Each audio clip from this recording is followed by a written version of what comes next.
করতে পারবে।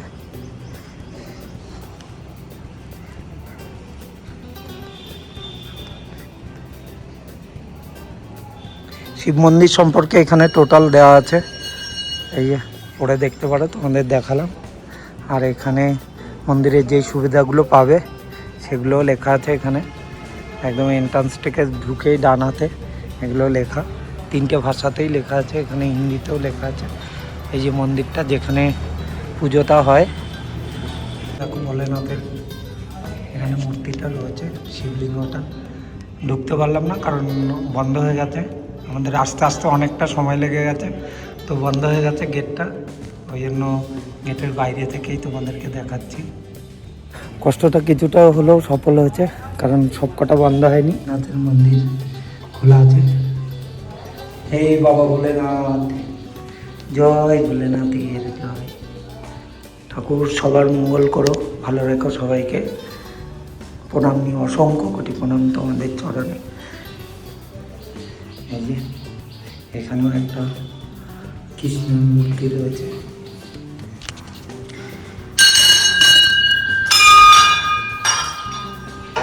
জয় বাবা ভোলেনাথ। এখানে যার যার ইচ্ছা মতো ভক্তদের ইচ্ছা মতো দান করতে পারো। রক্ষণাবেক্ষণের জন্য এখানে দান করার ব্যবস্থা আছে। কেউ চাইলে এখান থেকে বই বা আদার্স প্রসাদ, ক্যালেন্ডার সমস্ত কিছু নিতে পারো। এতেই মন্দিরের রক্ষণাবেক্ষণ, পুজোর ব্যবস্থা সমস্ত কিছু করা হয়। মন্দির প্রাঙ্গণ অনেকটাই বড়। এতক্ষণ তোমাদের মন্দিরগুলোর নাম দেখালাম, এবার দেখাই মন্দিরটা ঘুরে। চারিদিকটা অসাধারণ সুন্দর দেখতে। আমার পেছনে দেখতে পাচ্ছ মন্দিরগুলো, সমস্ত মন্দির। এটার জন্যই এত দূর ছুটে আসা। সমস্ত 108টা নামে বাবা এখানে বিরাজমান, ওনাকে দেখানোর জন্যই এসেছিলাম তোমাদের সাথে নিয়ে। চলো দেখো, এটা বর্ধমানের মধ্যে পড়ছে। বর্ধমান শান্তিনিকেতন যাওয়ার রোডের পাশেই পড়বে। বর্ধমান টাউন থেকে বেরিয়েই শান্তিনিকেতনে যাওয়ার যেই রোডটা আছে ওখানেই পড়বে। চারিদিকে 108টা টোটাল মন্দির আছে, তার মধ্যে এরকমও মূর্তি রয়েছে। কিছু রাধাকৃষ্ণের মূর্তি আছে এখানে, যেমন দেখো এই সাইডটায় রাধাকৃষ্ণের একটা মূর্তি আছে। আর সমস্ত মন্দিরগুলোতে নাম লেখা আছে বাবার, 108টা নামে সমস্ত নামগুলো রয়েছে। এত গরমের মধ্যে এসেও সমস্ত ক্লান্তি দূর হয়ে গেছে মন্দিরগুলো দেখে। তো তোমাদের সাথে শেয়ার করলাম। অনেকটা রাস্তা অতিক্রম করে আসতে হয়েছে, প্রায় 100 কিলোমিটার মতো। এই যে সমস্ত ভোলেনাথের মন্দির। এখানে বসে আছে নন্দী মহারাজ, বসে আছে বাবার দিকে মুখ করে।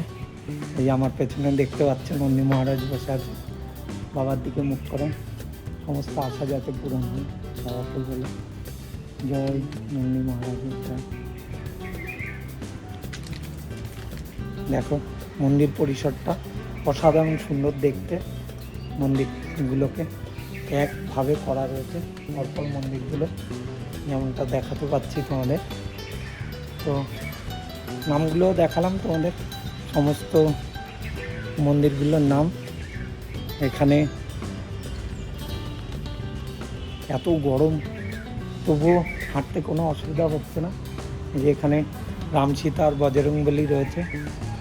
জয় শ্রী রামচন্দ্র, জয় বাবা বজরংবলী। তো ওদেরও এখানে বিরাজমান আছে বাবার মন্দিরেই। আর চলো যাই, এগিয়ে দেখতে থাকো আমার পেছনে সমস্ত মন্দিরগুলো। এই যে এখন দুপুর হয়ে গেছে বলে হয়তো অতটা ভিড় নেই। ভাবতে পারছো একবার এইরকম একটা প্লেসে শিবরাত্রির দিন কতটা ভিড় হয়। প্রচণ্ড পরিমাণ ভিড় থাকে, হয়তো হওয়ারই কথা, কারণ এরকম একটা পীঠস্থানে যথেষ্ট ভিড় হওয়ারই কথা। এই যে এখানেও নন্দী মহারাজ বসে আছে বাবার দিকে তাকিয়ে। যাই হোক, খুব সুন্দর একটা প্লেস ভিজিট করলাম, অনেক দিন পর আসা সার্থক হলো। অনেকটা রাস্তা অতিক্রম করে এসে সার্থক পুরো। এখানে বিষ্ণু আর লক্ষ্মী বসে আছেন, বিষ্ণু শয়িত অবস্থায়, মা লক্ষ্মী পায়ের কাছে বসে আছে। তো দেখো এটাও এই মন্দির প্রাঙ্গণেই করা আছে।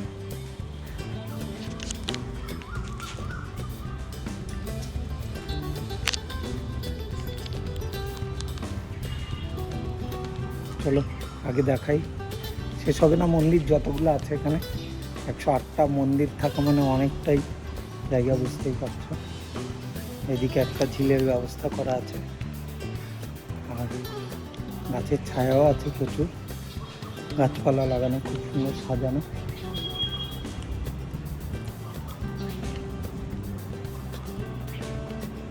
দেখো যে ফুল গাছগুলো হয়ে রয়েছে, এদিকে গোলাপ বাগান করা রয়েছে, পাতাবাহারি গাছ রয়েছে, সমস্ত কিছু। এখান থেকে এগুলো পরিচর্যার জন্যই ওরা ডোনেটের কথা বলছে। এখানে একটা নন্দী মহারাজ রয়েছে।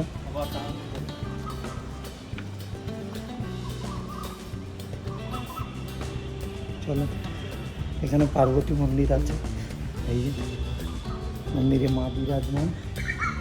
তো খুব সুন্দর সাজানো, দেখতে পাচ্ছ মাতা পার্বতীর মন্দিরটা।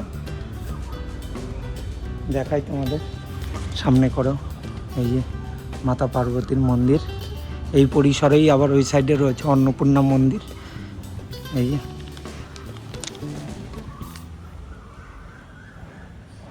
দেখো আমার পেছনে রোদ দেখতে পাচ্ছ, তবুও হাঁটতে কোনো অসুবিধা হচ্ছে না, হয়তো মন্দির প্রাঙ্গণ বলেই।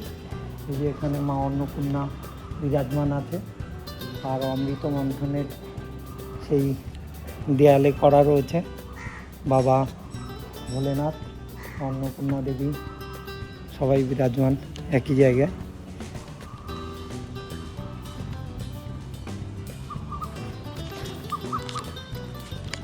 এদিকেও দেখতে পাচ্ছ সমস্ত ফুলের বাগান করা আছে, খুব সুন্দর। দেখো পাখির ডাক কি মধুর লাগছে, প্রকৃতির কোলে আর এরকম মন্দির প্রাঙ্গণে কত পাখির ডাক শোনা যাচ্ছে, যেগুলো প্রায় হারিয়েই গেছে বলতে গেলে। লাইন দিয়ে চারি সাইডটায় এরকম মন্দির করা।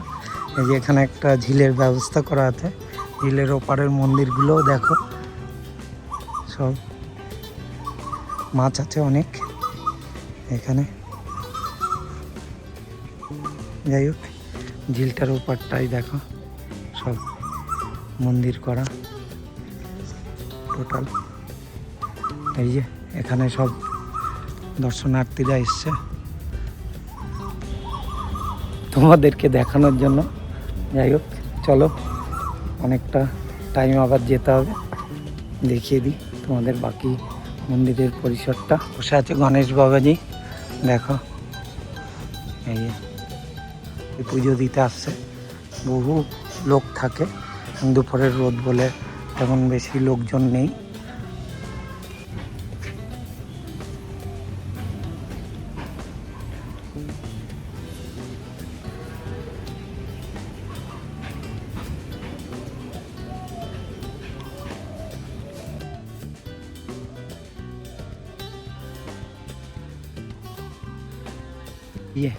শিবের কোলে, মহাদেবের কোলে বসে আছে গণেশ বাবাজি।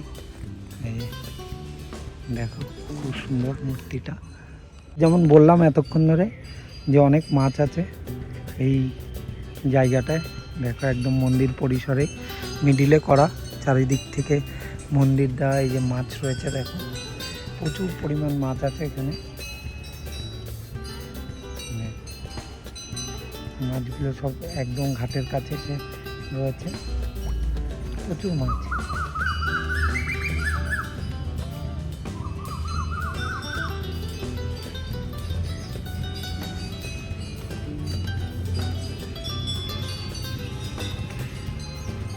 দেখো কত পরিমাণ মাছ। এই যে এই গাছের মধ্যে উইশ করে সবাই ঘট বেঁধে দিয়ে যায়, দেখো এই যে। আর এটা মাতা নন্দী পার্ক, মানত নন্দী পার্ক, এটা দেখতে পাচ্ছ।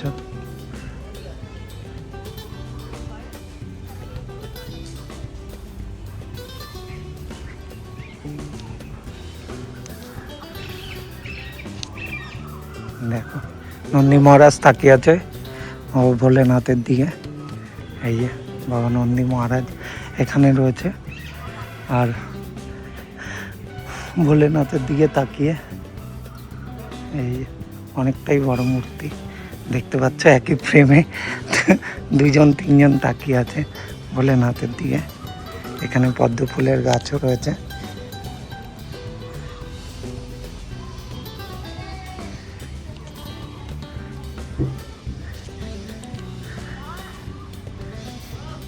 মানত নন্দী পার্ক এটা।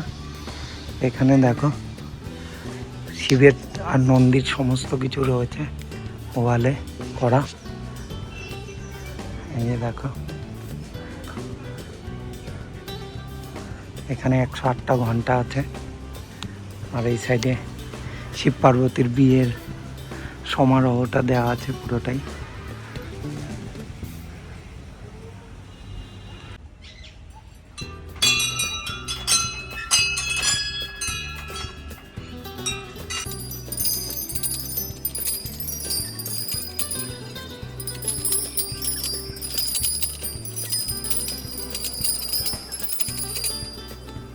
টাটা, বেরিয়ে গেলাম, সময় হয়ে গেছে, এবার বাড়ি যাওয়ার পালা।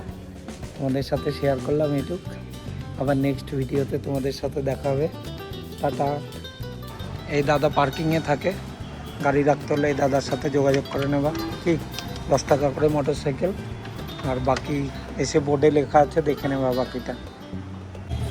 বাবাকে রেখে চলে যাচ্ছি আমরা, আবার কোনো একদিন আসবো ঘুরতে এখানে। চলো বেরিয়ে যাই বাড়ির দিকে, আবার সেম রাস্তা ধরে। এত পরিমাণ বাম্পার রাস্তায়, প্রচুর বাম্পার করা, একটু স্পিড নিলেই গাড়ি আবার ব্রেক করতে হচ্ছে। আর হাড়গোড় সব এক জায়গায় হয়ে গেছে বাম্পারের জার্নিতে, কারণ 10 পাও যেতে পারবে না, তুমি বাম্পার পড়বে। রাস্তা নো ডাউট ভালো, কিন্তু এত বাম্পার দেওয়া চালাতে খুব প্রবলেম। একটুখানি গেলেই একদম তোমাকে সাডেল ব্রেক মারতে হচ্ছে, এত হাই স্পিডের গাড়ি দাঁড় করানোর জন্য। আবার নৌকা করে ফিরে চললাম। এই যে নৌকায় দেখা এতটা ভিড় হয়েছে, চারিদিকে লোক, গাড়ি নিয়ে আমরা রয়েছি সবাই। পরন্ত বিকেল, ওপারে লাইট জ্বলে গেছে সব, ওই সাইডে শহরটার।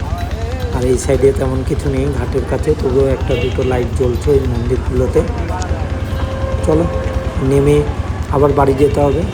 এখান থেকে প্রায় 200 কিলোমিটার দূর, কারণ তখন আমি এই কাছাকাছি থেকে এসেছিলাম, তাই 100 কিলোমিটার। ওখান থেকে বাড়ি আবার 100 কিলোমিটার দূরে। যাই ভালো লাগবে সন্ধ্যাবেলায় এই গঙ্গার বুকে বয়ে বেড়াতে নৌকা করে।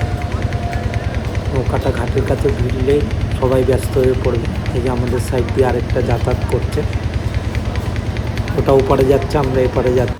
অনেক রাত হয়ে গেছে, ফিরতে ফিরতে সেই সকাল 10টায় বেরিয়েছিলাম ভোলেনাথের কাছে গিয়ে। এই ফিরতে ফিরতে রাত হয়ে গেছে, পেছনে গাড়ির লাইটগুলো দেখতে পাচ্ছ। আমরাও ছুটছি বহু জোরে। এবার আর ন্যাশনাল হাইওয়েতে আছি, কোনো বাম্পার নেই। চলো গুড নাইট, তোমাদের সাথে আবার পরের ভিডিওতে দেখা হবে।